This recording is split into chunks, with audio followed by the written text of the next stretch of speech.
les pauvres.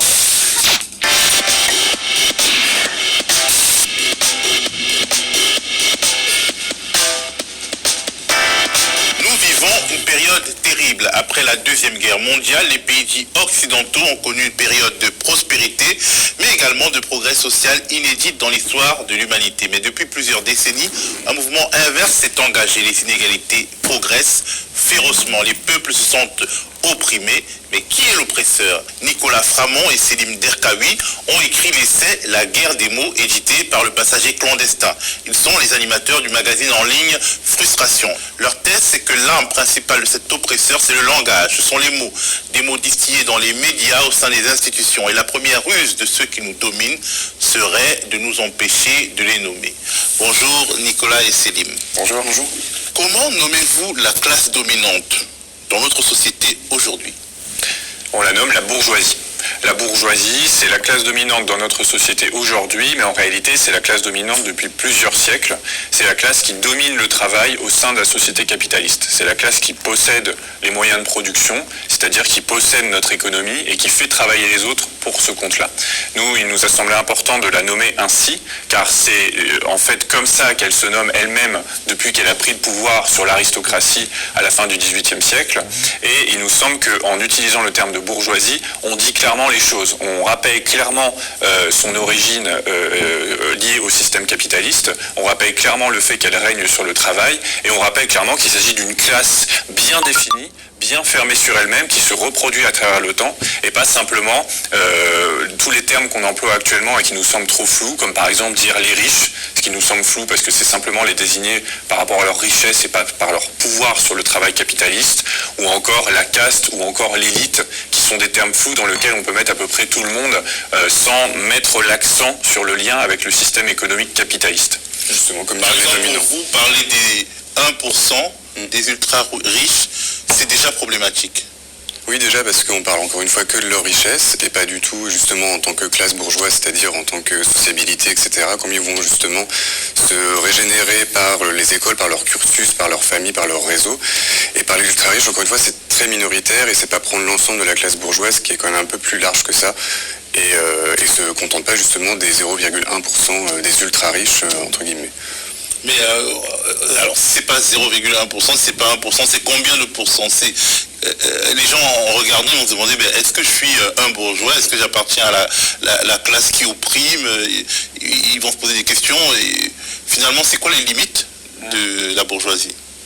La question de la frontière, c'est vrai qu'elle est importante. Après, il faut bien se dire que dans toute société, les frontières de classe, c'est pas à partir d'un certain revenu, bim, on bascule dans la classe bourgeoise. Il y a tout un tas de caractéristiques qui fait qu'on en fait partie ou pas. Et puis, je dirais, il y a une classe intermédiaire, ce qu'on a essayé de théoriser dans le livre, qui se situe bien entre la classe laborieuse, c'est-à-dire ceux qui travaillent, et la classe bourgeoise, ceux qui possèdent. Et bien, il y a le groupe de ceux que nous, on a appelé la sous-bourgeoisie, qui est un peu la courroie de transmission entre la bourgeoisie et la classe laborieuse, et dans lequel on trouve tout un tas de professions prestigieuses, notamment toutes celles qui contribuent à forger l'idéologie dominante et à asseoir le pouvoir de la bourgeoisie, la classe des éditocrates, de certains journalistes, de certains intellectuels qui aimeraient appartenir à la bourgeoisie, qui l'admirent, mais qui en réalité souvent n'en sont qu'à la marge. Ce sont des satellites de cette classe-là et ils sont à son service. C'est pour ça qu'on parle de sous-bourgeoisie plutôt que de petite bourgeoisie pour montrer justement l'aspiration qu'ils ont à vouloir faire partie de cette classe bourgeoise-là en fait. Alors, par quelle ruse de langage la bourgeoisie se dissimule-t-elle? Dans votre livre, vous l'expliquez un peu que quelque part, elle se débrouille pour se masquer en utilisant un certain nombre de concepts qui finalement la dédouanent ou enfin la mettent en arrière-plan ou la diffusent, finalement on n'arrive plus à la reconnaître. Exactement. Dans le livre, on a un chapitre, notre premier chapitre est dédié à ce qui nous semble être la première arme rhétorique de la bourgeoisie, c'est de nier sa propre existence, c'est de brouiller les frontières de classe. Et il y a certains mots-clés qu'on a analysés, notamment celui de classe moyenne. La classe moyenne, c'est le terme miracle qui a balayé l'idée qu'il y ait une lutte des classes dans la société. On a forgé ce terme de classe moyenne dans les années 70-80, il s'est imposé complètement dans le débat public et même dans les représentations des gens, c'est-à-dire que le plus souvent, si vous demandez autour de vous vous, de quelle classe tu fais partie, une bonne partie des gens répondent de la classe moyenne. Et finalement, cet ensemble classe moyenne, il est particulièrement flou. Il définirait une sorte de milieu qui serait être ni riche ni pauvre, et c'est pas conforme à la réalité statistique de la population, qui est en réalité, la population, elle est faite d'inégalités entre des gens très riches, des gens très pauvres, et au milieu des travailleurs, des travailleuses, qui dépendent de cette classe bourgeoise. Donc la notion de classe moyenne, elle est miracle, parce qu'en fait, elle invisibilise les rapports de pouvoir. Et elle donne l'idée que notre société aurait rapproché tout le monde au sein d'un groupe qui aurait des intérêts communs. Or, c'est pas du tout ce qui se passe. Notre société, elle reste et elle demeure clivée entre ceux qui principalement travaillent et ceux qui principalement possèdent. Et ce clivage-là, il a été effacé par le terme de classe moyenne. L'autre terme qu'on a pu analyser, c'est celui de classe populaire. Voilà, on va employer le terme classe populaire qui veut pas dire grand-chose et qui a remplacé beaucoup le terme de prolétariat qui, pendant tout un temps où les idées de lutte des classes régnaient dans le débat public, ce qui affolait beaucoup la bourgeoisie, était le terme utilisé. Ce terme-là, il a été balayé parce qu'une série de sociologues, de journalistes, d'intellectuels se sont mis à dire que le monde ouvrier n'existait plus, qu'il n'y avait plus d'ouvriers en France, ce qui est entièrement faux. Actuellement, en France, statistiquement, il y a plus d'ouvriers que de professions intellectuelles supérieures, par exemple, et pourtant, ce sont bien ces derniers qu'on voit le plus à la télévision. Donc, on a invisibilisé la classe ouvrière, on a nommé un tout vague qui est les classes populaires, qui est en fait un ensemble vague, souvent au pluriel, où on rassemble des gens en fonction d'un mode de vie commun. Et où, ce faisant, on ne parle plus de leurs conditions de travailleurs. On ne parle plus du fait qu'ils sont exploités. À la limite, on va parler de leur pauvreté, de leur misère, de leurs difficultés, voire de leur mauvais goût, parce que souvent, c'est des gens qui vont être taclés de façon péjorative. On va parler des beaufs, on va parler des racailles, mais on ne va plus qualifier les personnes qui travaillent par rapport à leur travail et par rapport à leur exploitation. Voilà, ça c'est quelques trucs qu'on a pu décrire qui sont des... Classe populaire, vous dites classe laborieuse. Laborieuse, exactement. Pour justement mettre en avant cette conflictualité de classe qu'il peut y avoir, en sachant que pour nous justement la classe laborieuse elle représente à peu près 80% de la population et dedans on incorpore que ce soit employés, ouvriers, ouvrières, etc. Mais aussi tout ce qui est chômeurs, chômeuses, etc. justement qui dépendent. Mais on s'autorise à penser dans les milieux autorisés. Alors ça c'est encore un autre truc. Les milieux autorisés vous y êtes pas vous.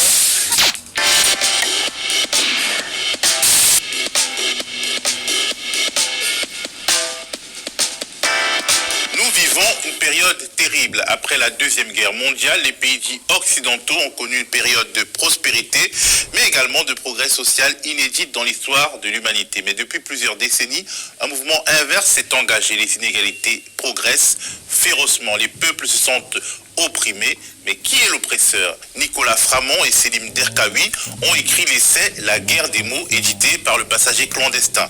Ils sont les animateurs du magazine en ligne Frustration. Leur thèse, c'est que l'arme principale de cet oppresseur, c'est le langage. Ce sont les mots. Des mots distillés dans les médias au sein des institutions. Et la première ruse de ceux qui nous dominent serait de nous empêcher de les nommer. Bonjour Nicolas et Selim. Bonjour, bonjour. Comment nommez-vous la classe dominante dans notre société aujourd'hui? On la nomme la bourgeoisie. La bourgeoisie, c'est la classe dominante dans notre société aujourd'hui, mais en réalité, c'est la classe dominante depuis plusieurs siècles. C'est la classe qui domine le travail au sein de la société capitaliste. C'est la classe qui possède les moyens de production, c'est-à-dire qui possède notre économie et qui fait travailler les autres pour ce compte-là. Nous, il nous a semblé important de la nommer ainsi, car c'est en fait comme ça qu'elle se nomme elle-même depuis qu'elle a pris le pouvoir sur l'aristocratie à la fin du XVIIIe siècle. Et il nous semble qu'en utilisant le terme de bourgeoisie, on dit clairement les choses. On rappelle clairement son origine liée au système capitaliste, on rappelle clairement le fait qu'elle règne sur le travail, et on rappelle clairement qu'il s'agit d'une classe bien définie, bien fermée sur elle-même, qui se reproduit à travers le temps, et pas simplement tous les termes qu'on emploie actuellement et qui nous semblent trop flous, comme par exemple dire les riches, ce qui nous semble flou parce que c'est simplement les désigner par rapport à leur richesse et pas par leur pouvoir sur le travail capitaliste, ou encore la caste, ou encore l'élite, qui sont des termes flous dans lesquels on peut mettre à peu près tout le monde sans mettre l'accent sur le lien avec le système économique capitaliste. Justement, comme par dire exemple, les dominants. vous parlez des 1% des ultra riches, c'est déjà problématique. Oui, déjà parce qu'on parle encore une fois que de leur richesse et pas du tout justement en tant que classe bourgeoise, c'est-à-dire en tant que sociabilité, etc. Comme ils vont justement se régénérer par les écoles, par leur cursus, par leur famille, par leur réseau. Et par les ultra riches, encore une fois, c'est très minoritaire et c'est pas prendre l'ensemble de la classe bourgeoise qui est quand même un peu plus large que ça. Et se contente pas justement des 0,1% des ultra riches, entre guillemets. Mais alors, si c'est pas 0,1%, si c'est pas 1%, c'est combien de pourcents? Les gens, en regardant, ils vont se demander, ben, est-ce que je suis un bourgeois? Est-ce que j'appartiens à la classe qui opprime? Ils vont se poser des questions. Et finalement, c'est quoi les limites de la bourgeoisie? La question de la frontière, c'est vrai qu'elle est importante. Après, il faut bien se dire que dans toute société, les frontières de classe, c'est pas à partir d'un certain revenu, bim, on bascule dans la classe bourgeoise. Il y a tout un tas de caractéristiques qui fait qu'on en fait partie ou pas. Et puis, je dirais, il y a une classe intermédiaire, ce qu'on a essayé de théoriser dans le livre, qui se situe bien entre la classe laborieuse, c'est-à-dire ceux qui travaillent, et la classe bourgeoise, ceux qui possèdent. Et bien, il y a le groupe de ceux que nous, on a appelé la sous-bourgeoisie, qui est un peu la courroie de transmission entre la bourgeoisie et la classe laborieuse, et dans lequel on trouve tout un tas de professions prestigieuses, notamment toutes celles qui contribuent à forger l'idéologie dominante et à asseoir le pouvoir de la bourgeoisie, la classe des éditocrates, de certains journalistes, de certains intellectuels qui aimeraient appartenir à la bourgeoisie, qui l'admirent, mais qui en réalité souvent n'en sont qu'à la marge. Ce sont des satellites de cette classe-là et ils sont à son service. C'est pour ça qu'on parle de sous-bourgeoisie plutôt que de petite bourgeoisie, pour montrer justement l'aspiration qu'ils ont à vouloir faire partie de cette classe bourgeoise-là, en fait. Alors, par quelle ruse de langage la bourgeoisie se dissimule-t-elle? Dans votre livre, vous l'expliquez un peu que, quelque part, elle se débrouille pour se masquer en utilisant un certain nombre de concepts qui finalement la dédouanent ou enfin la mettent en arrière-plan, ou la diffusent, finalement on n'arrive plus à la reconnaître. Exactement. Dans le livre, on a un chapitre, notre premier chapitre est dédié à ce qui nous semble être la première arme rhétorique de la bourgeoisie, c'est de nier sa propre existence, c'est de brouiller les frontières de classe. Et il y a certains mots-clés qu'on a analysés, notamment celui de classe moyenne. La classe moyenne, c'est le terme miracle qui a balayé l'idée qu'il y ait une lutte des classes dans la société. On a forgé ce terme de classe moyenne dans les années 70-80, il s'est imposé complètement dans le débat public et même dans les représentations des gens, c'est-à-dire que le plus souvent, si vous demandez autour de vous de quelle classe tu fais partie, une bonne partie des gens répondent de la classe moyenne. Et finalement, cet ensemble classe moyenne, il est particulièrement flou. Il définirait une sorte de milieu qui serait être ni riche ni pauvre, et c'est pas conforme à la réalité statistique de la population, qui est en réalité la population, elle est faite d'inégalités entre des gens très riches, des gens très pauvres, et au milieu des travailleurs, des travailleuses qui dépendent de cette classe bourgeoise. Donc la notion de classe moyenne, elle est miracle parce qu'en fait, elle invisibilise les rapports de pouvoir. Et elle donne l'idée que notre société aurait rapproché tout le monde au sein d'un groupe qui aurait des intérêts communs. Or, c'est pas du tout ce qui se passe. Notre société, elle reste et elle demeure clivée entre ceux qui principalement travaillent et ceux qui principalement possèdent. Et ce clivage-là, il a été effacé par le terme de classe moyenne. L'autre terme qu'on a pu analyser, c'est celui de classe populaire. Voilà, on va employer le terme classe populaire qui veut pas dire grand-chose et qui a remplacé beaucoup le terme de prolétariat qui, pendant tout un temps où les idées de lutte des classes régnaient dans le débat public, ce qui affolait beaucoup la bourgeoisie, était le terme utilisé. Ce terme-là, une série de sociologues, de journalistes, d'intellectuels se sont mis à dire que le monde ouvrier n'existait plus, qu'il n'y avait plus d'ouvriers en France, ce qui est entièrement faux. Actuellement, en France, statistiquement, il y a plus d'ouvriers que de professions intellectuelles supérieures, par exemple, et pourtant, ce sont bien ces derniers qu'on voit le plus à la télévision. Donc, on a invisibilisé la classe ouvrière, on a nommé un tout vague qui est les classes populaires, qui est en fait un ensemble vague, souvent au pluriel, où on rassemble des gens en fonction d'un mode de vie commun, et où, ce faisant, on ne parle plus de leurs conditions de travailleurs. On ne parle plus du fait qu'ils sont exploités. À la limite, on va parler de leur pauvreté, de leur misère, de leurs difficultés, voire de leur mauvais goût, parce que souvent, c'est des gens qui vont être taclés de façon péjorative. On va parler des beaufs, on va parler des racailles, mais on ne va plus qualifier les personnes qui travaillent par rapport à leur travail et par rapport à leur exploitation. Voilà, ça c'est quelques trucs qu'on a pu décrire qui sont des... classe populaire, vous dites classe laborieuse. Pour justement mettre en avant cette conflictualité de classe qu'il peut y avoir, en sachant que pour nous, justement, la classe laborieuse, elle représente à peu près 80% de la population, et dedans, on incorpore que ce soit employés, ouvriers, ouvrières, etc., mais aussi tout ce qui est chômeurs, chômeuses, etc., justement, qui dépendent du système capitaliste et qui en deviennent les sous-fifres, ou en tout cas en dépendent très fortement. Qui dépendent du travail qu'ils ont ou qu'ils n'ont pas. Exactement. Qui espèrent un travail qui leur permettra finalement de faire autre chose que survivre. Exactement, c'est exactement ça. Alors Selim, vous pointez aussi la ruse de l'expression société civile qui a été très utilisée par le macronisme au début, et vous dites que quelque part c'est un moyen aussi de masquer la bourgeoisie. Oui, c'est ça exactement, société civile, ça leur permet de se dire proche du peuple ou des classes populaires, justement, comme on en parlait justement avant, pour dissimuler justement leur rapport de classe et leur bourgeoisie et leur, arrogance de classe, et qui font finalement pas du tout partie de la société civile qu'ils prétendent représenter, c'est-à-dire de manière large avec soit des ouvriers, des employés, etc. C'est vraiment une ruse assez évidente qu'on a pu voir pendant les municipales justement, où beaucoup de partis se disaient appartenir à la société civile. C'était En Marche en 2017 pendant les élections législatives, où voilà, ça leur permet de masquer tout simplement leur appartenance de classe au travers une expression qui veut rien dire, comme pour classe populaire finalement. Et puis finalement, on s'est rendu compte que la société civile, il y avait beaucoup de lobbyistes et de cadres supérieurs du privé et des grandes multinationales. Ouais. Et est-ce qu'on en est sorti aujourd'hui? Est-ce qu'en 2022, tu penses qu'on va revenir à des thématiques comme la société civile, ou alors il y a des mots ruses qui sont en train de surgir en ce moment? Quels sont les nouveaux mots problématiques Qui sont en train de ressurgir en ce moment?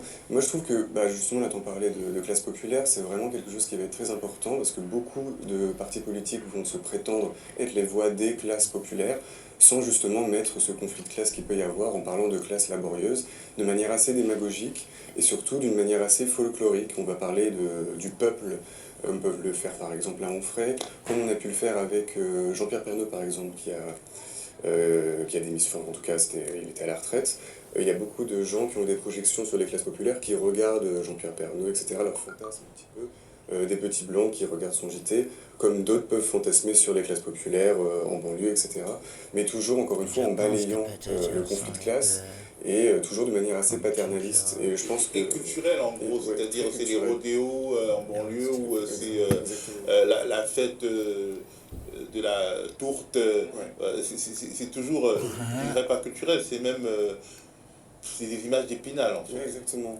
Et tout est fait pour éviter de parler de la racine de la conflictualité de classe, qui est les rapports d'exploitants-possédants. Ça, on n'en parle jamais, et il y a d'autres termes aussi qui sont souvent dans le débat public, et qui, par exemple, plutôt que de parler du travail, vont parler de la géographie. On va dire la France périphérique, par exemple. La France périphérique, c'est un concept qui est là depuis le début des années 2010, qui est beaucoup diffusé dans la presse, qu'on utilise beaucoup, et plutôt que de définir les gens par leur statut d'ouvrier, d'employé, de travailleur, de membre de la classe laborieuse, on va parler du fait qu'ils appartiennent à la France périurbaine, par exemple.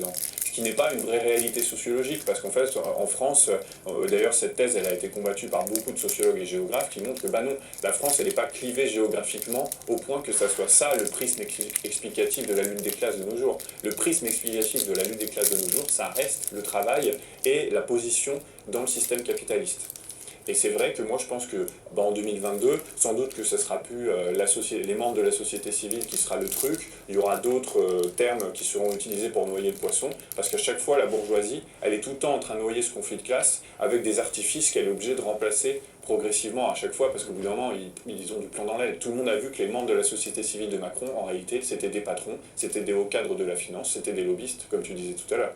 Donc, moi je pense qu'il y aura des nouveaux artifices, c'est difficile de prévoir lesquels, mais évidemment, il faudra être très vigilant pour ne pas se laisser avoir à chaque fois par ces nouvelles catégories miracles qui remplacent les catégories qui sont la réalité de notre société, qui sont celles qu'on décrit. Votre propos sur l'égalité des chances et la diversité est assez piquant. Une fois de plus, si l'on vous suit, c'est une ruse. C'est-à-dire, c'est un discours qu'on a beaucoup entendu dans les grandes écoles, Sciences Po notamment, l'égalité des chances, la promotion de la diversité. Mais finalement, quelque part, tout cela vise à emballer, c'est un papier cadeau pour emballer les inégalités structurantes au sein de l'éducation nationale et de l'enseignement supérieur. Exactement. Souvent on utilisait le terme de méritocratie, et nous, ça nous paraissait plus intéressant d'étudier le terme d'égalité des chances, qui est venu justement remplacer la méritocratie, qui était déjà vachement critiquée, notamment à gauche. L'égalité des chances est venue la remplacer, c'est un concept d'ailleurs qui a été créé par Pétain à la base. Et du coup, égalité des chances, on peut le voir justement dans les dispositifs des grandes écoles, où on va aider un peu plus les pauvres, les enfants de pauvres, leur dire que finalement, grâce à un petit coup de pouce, grâce à ces grandes écoles et grâce à cette élite-là, ils peuvent y arriver, et du coup que finalement, il suffit de travailler un peu plus pour pouvoir bénéficier et arriver dans ces grandes écoles-là. Et surtout, c'est toujours une manière pour la bourgeoisie d'aspirer ces étudiants-là pauvres, une minorité toujours. Ça les évite de les remettre en question en tant que grande école qui sont souvent très chères, où il faut avoir un capital social, culturel très important, qui sont des écoles de reproduction sociale de la bourgeoisie. Pas plus d'intelligence, les gens de grandes écoles. Je suis sorti d'une grande école aussi, on n'est pas plus intelligent que la moyenne, c'est faux de dire ça. Au contraire, c'est pour justifier leur domination à travers les études. Et de fait, d'aspirer ces quelques enfants de pauvres qu'ils vont avoir grâce à ces processus à l'égalité des chances, pour qu'ensuite ces enfants-là deviennent les dominants de demain, en passant par ces grandes écoles, en adoptant... Are you fucking boring? Jesus Christ.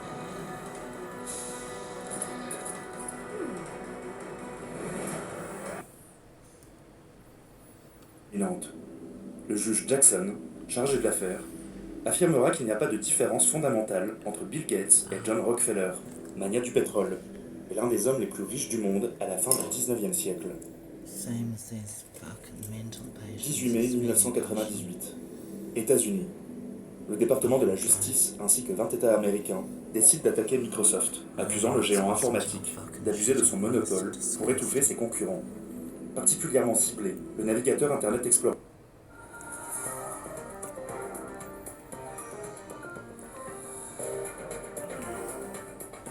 It's too fucking Bonsoir à toutes et à tous. Plus contagieux, mais surtout 30 à 40% plus mortel. Déclaration choc hier de Boris Johnson qui s'inquiète d'une surmortalité liée aux variants anglais. En France, la perspective d'un reconfinement s'accroît et partout en Europe, on durcit les règles sanitaires. La Belgique interdit à sa population de quitter le territoire, sauf cas exceptionnel. Partout, on renforce le contrôle aux frontières. On le voit, le virus est en train d'avoir raison de l'Europe de Schengen et de sa libre circulation. C'est le sujet de cette émission de Ce C'est dans l'air que nous avons décidé d'intituler ce soir « Variant anglais plus mortel, les frontières se referment ». Pour répondre à nos questions, nous avons le plaisir d'accueillir Jean-Dominique Giuliani. Vous êtes président de la Fondation Robert Schuman et de l'ILERI, c'est l'Institut libre d'études des relations internationales. Sylvie Matelli, vous êtes économiste et directrice adjointe de l'IRIS. En direct de Genève, on retrouve le professeur Antoine Flau. Vous êtes épidémiologiste, directeur de l'Institut de santé globale de l'Université de Genève. Et puis en direct de Bruxelles, on retrouve Isabelle Horry. Vous êtes correspondante à Bruxelles pour Europe 1 et pour la radio-télévision suisse. Merci à tous les quatre de participer à cette émission en direct. Professeur Antoine Flau, on commence avec vous, avec cette tuile qui nous est tombée hier soir. C'est Boris Johnson qui annonce, par la voix d'ailleurs de son conseiller scientifique Patrick Vallance, qui dit « Il y a des preuves, je le cite, d'un risque plus élevé de mourir chez les porteurs du variant comparé à ceux portant l'ancienne souche ». Ça veut dire quoi, ce variant anglais plus mortel ? Oui, c'est une mauvaise nouvelle parce que jusqu'à présent, on pensait qu'il était plus transmissible, mais pas plus mortel. Et en fait, au moins 3 études indépendantes menées par des universités britanniques ont pu analyser et comparer les personnes qui avaient été infectées par ce nouveau variant britannique et en les comparant avec ceux qui avaient été infectés par l'ancien variant. Et il se trouve qu'en effet, il y a une augmentation de la mortalité de l'ordre de 30%, ce qui est vraiment oui, une mauvaise nouvelle. On savait qu'il y aurait plus de morts à cause de ce nouveau variant parce qu'il était plus transmissible, puisque mécaniquement, s'il y a plus de cas, il y a plus de décès, mais on pensait qu'il n'était pas plus virulent, qu'il n'était pas plus agressif. Or, il semble donc que des études épidémiologiques convergent aujourd'hui pour dire que ce nouveau variant est vraiment une source de préoccupation et qu'il convient aujourd'hui de tout faire pour ralentir sa progression, pour ne pas le laisser envahir trop le paysage épidémiologique en Europe.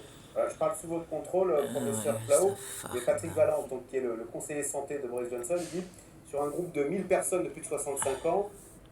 I could have gone, but no, you can't.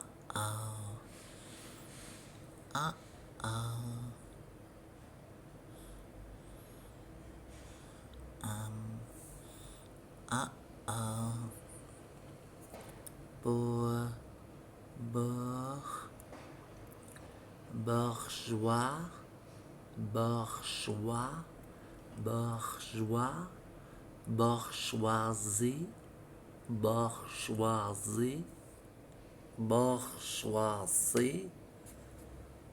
Fucking cunt, turn off you cunt. Bourgeoisie, bourgeois.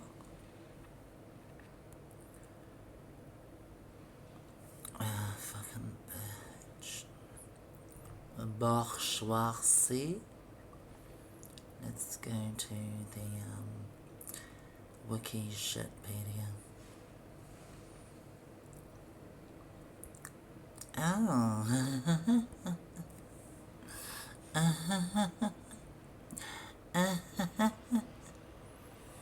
Fucking cunt.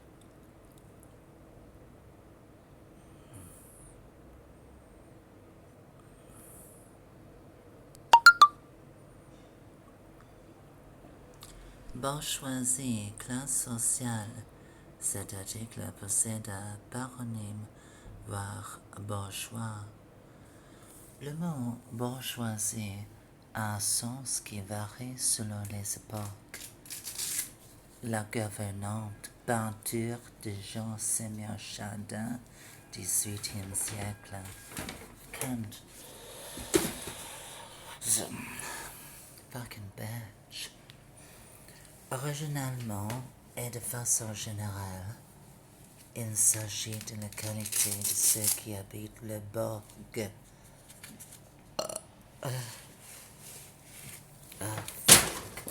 Smells like ass. What time is it? In the land of ass. Originalement et de façon générale, il s'agit de la qualité de ceux qui habitent le bourg, c'est-à-dire les gens de la ville, notamment marchands et artisans, par opposition à ceux de la campagne. En ce sens, la bourgeoisie a commencé à se développer en Europe dès le XIe siècle et en particulier pendant la Renaissance du XIIe siècle. Du Moyen Âge à la fin de l'Ancien Régime, un statut juridique accordé par une ville à ses habitants qui combinait des droits et des devoirs est limité au cadre local, ce qu'en allemand on nomme de Bürger et das Bürgertum. Une classe sociale définie sociologiquement en particulier à l'époque contemporaine et désignant les personnes ayant un certain capital social. Une classe sociale définie sociologiquement en particulier à l'époque contemporaine et désignant les personnes ayant un certain capital social, culturel et financier appartenant aux couches supérieures voire intermédiaires d'une société. On appelait gentry en Angleterre moyenne et petite bourgeoisie, ce qu'en allemand on désigne par die bourgeoisie. No, to be borgiosi, kakakakak. La bourgeoisie, dans son sens premier, est donc intimement liée à l'existence des villes reconnues comme telles par le charte urbain. Il n'y a donc pas de bourgeoisie hors les murs de la cité, au-delà desquels les habitants étaient maintenant soumis aux juridictions et aux corvées seigneuriales, à l'exception de la bourgeoisie foraine, habitant hors du territoire urbain, mais y ayant conservé ses droits. À défaut des mots différents en français,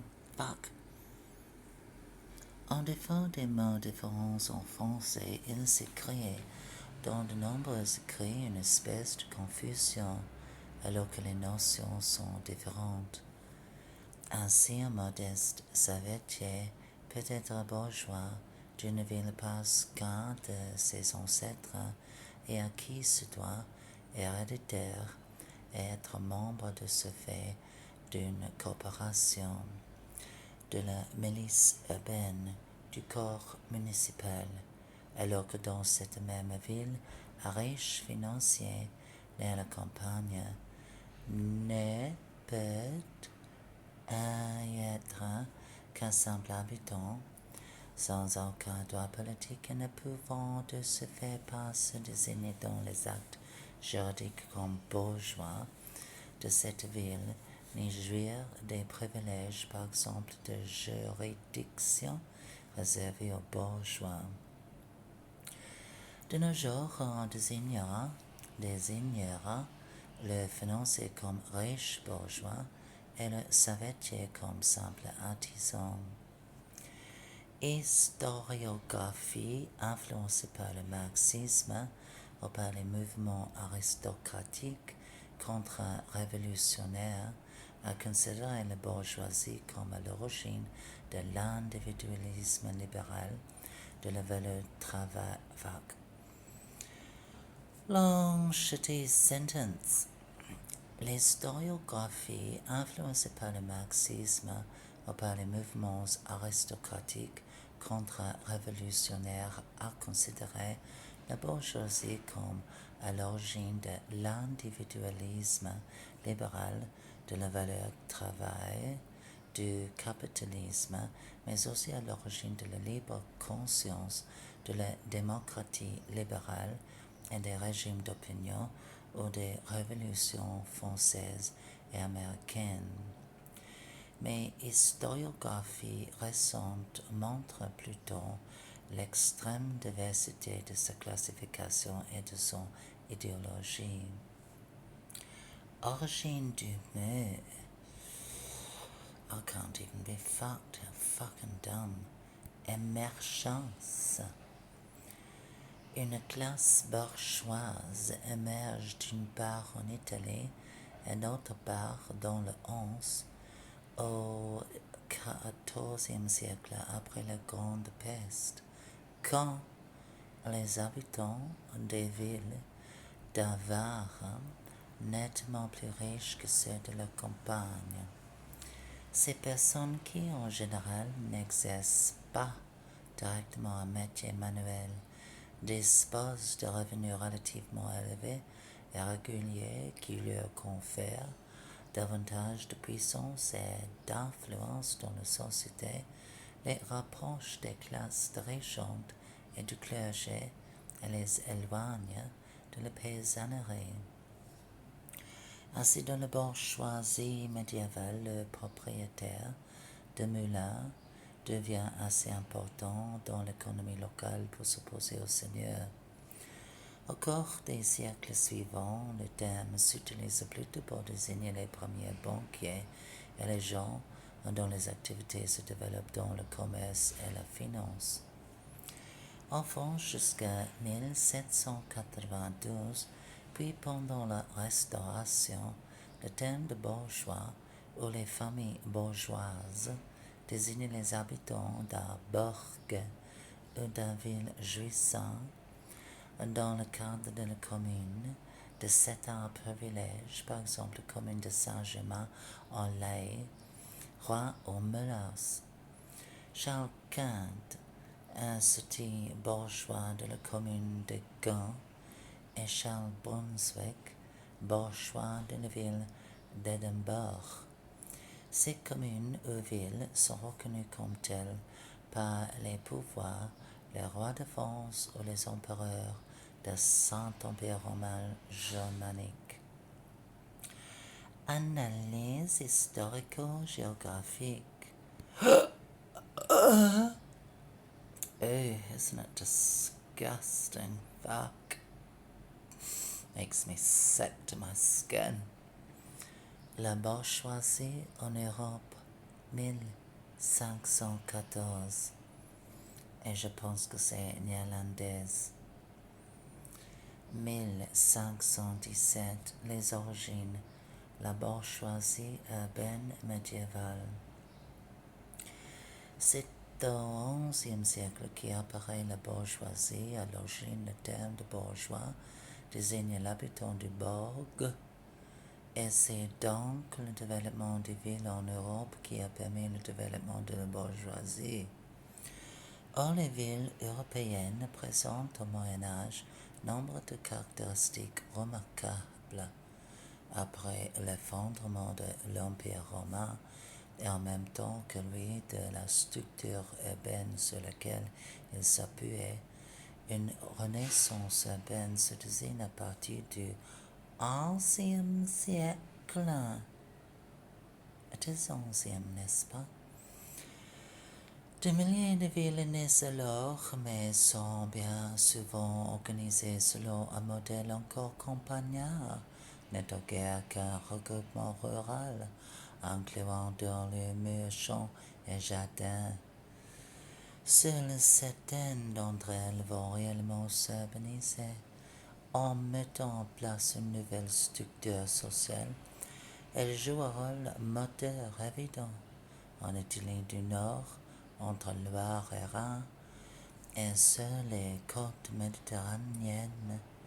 Elles voient se développer des corps de métier, des marchands, une industrie, un commerce lointain qui leur permet de drainer. I swear to God, there's no such word as drainer des ressources des banques. Déjà se développe une forme de bourgeoisie et même de capitalisme. Autour des villes privilégiées, l'État territorial s'affaiblit.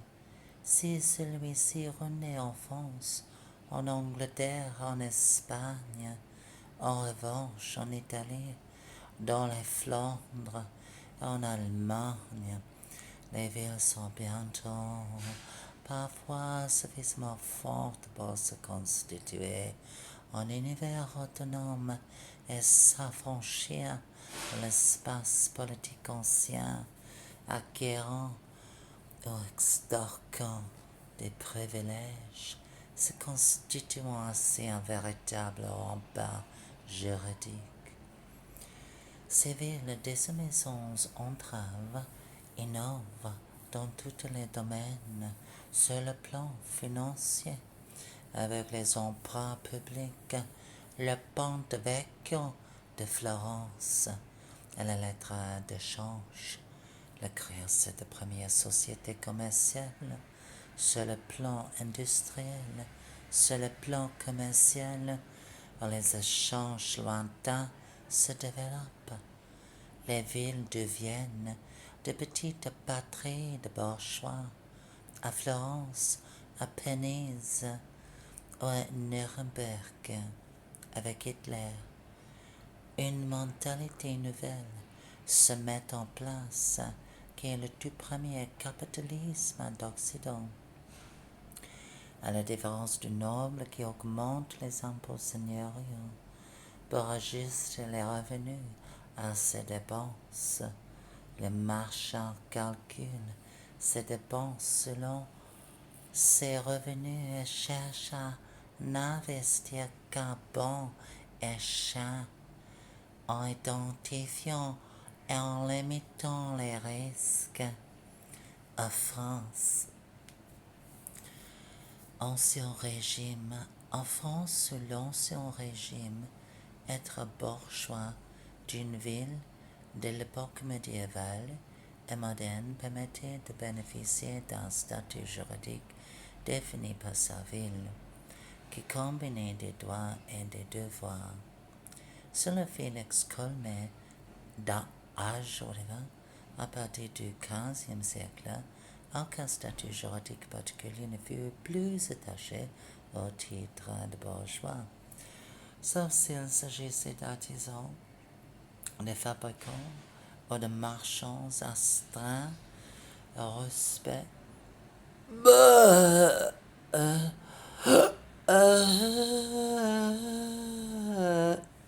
Selon Félix Colmet, d'âge à partir du XVe siècle, aucun statut juridique particulier ne fut plus attaché au titre de bourgeois, sauf s'il s'agissait d'artisans, de fabricants ou de marchands astreints au respect des règlements comparatifs de la profession.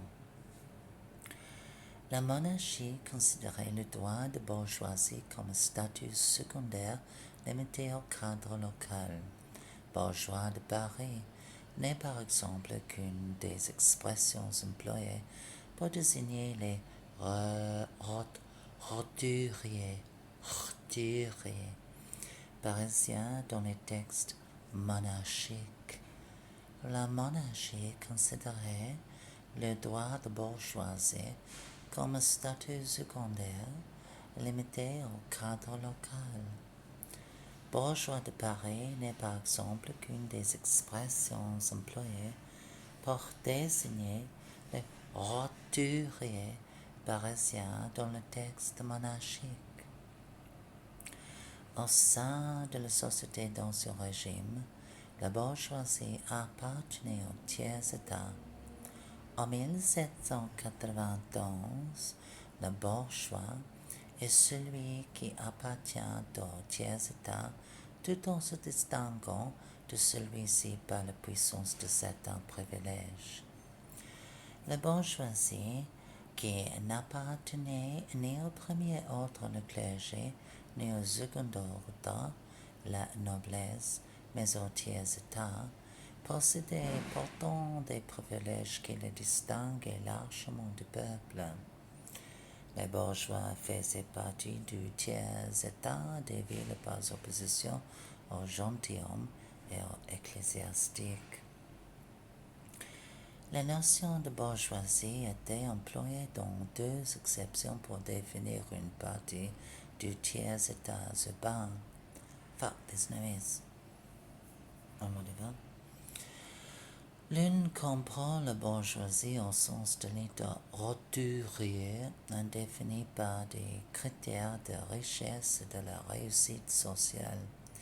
La bourgeoisie est cependant avant tout, sous l'Ancien Régime, un statut juridique donnant à certains citadins des droits distincts de ceux des autres habitants de la ville. La distinction entre petite, grande et moyenne bourgeoisie est principalement d'ordre financier, mais aussi liée à la notoriété et à l'exercice de la profession. Alors que la grande bourgeoisie a une fortune supérieure, une situation plus ancienne, des emplois plus élevés dans la magistrature et la finance que la moyenne bourgeoisie, regroupe l'élite du tiers-état sous l'Ancien Régime. La place que l'Ancien Régime réserve à la petite bourgeoisie qui se trouve à la limite du tiers-état et du peuple, boutiquiers, artisans, fonctionnaires, subalternes, paysans, enrichis, etc., n'a rien d'enviable car elle n'amène ni à la considération ni à la fortune. Please come to a fucking end. Dans cette société d'ordre, les bourgeois qui avaient réussi ne pouvaient concrétiser leur ascension sociale qu'en quittant la bourgeoisie et donc tiers-état pour intégrer la deuxième ordre par l'achat des charges annoblissantes. Le bourgeois gentilhomme de Molière pointe les manières excessives de certains de ces nouveaux venus. Sous le règne du roi Louis XIV, la bourgeoisie est présente au cœur de l'administration royale, mais aussi dans de nombreux autres domaines. Révolution française. Cette section ne cite pas suffisamment ses sources, mais 2018, pour l'améliorer, ajouter des références vérifiables, comment faire, ou le modèle de référence nécessaire sur les paysages nécessitant une source. On a souvent dit que la bourgeoisie est à l'origine de la Révolution française. En effet, les bourgeois veulent une révolution politique afin que leur classe trouve sa place dans la société d'ordre. Par sa naissance, le bourgeois appartenait au tiers-état. Toutefois, c'est à part le train de vie, voire les fortunes, pouvaient acheter des vivres mais aussi des charges enoblissantes leur permettant d'accéder à la noblesse. Second Empire du Le Second Empire est 19e siècle. Bourgeoise à la Bourse de Paris en 1850 par Honoré Daumier. Pendant le Second Empire, la classe sociale bourgeoise joue un rôle majeur dans la révolution industrielle. Elle s'y enrichit et prend Pendant le Second Empire, la classe sociale bourgeoise joue un rôle majeur dans la révolution industrielle. Elle s'y enrichit et prend pour pouvoir au détriment de la noblesse décadente depuis la Restauration 1830. Le portrait de M. Bertin par Ingres illustre bien la bourgeoisie montante, solide sur d'elle-même et terre à terre. Un exemple de le roman d'Honoré de Balzac intitulé La peau de chagrin, dont le héros, bien que marquis, est ruiné. Des bourgeois tels que des banquiers ou des notaires s'enrichissent. Fuck, it goes on and on and on. Fuck. Say, come to the Lord Jesus.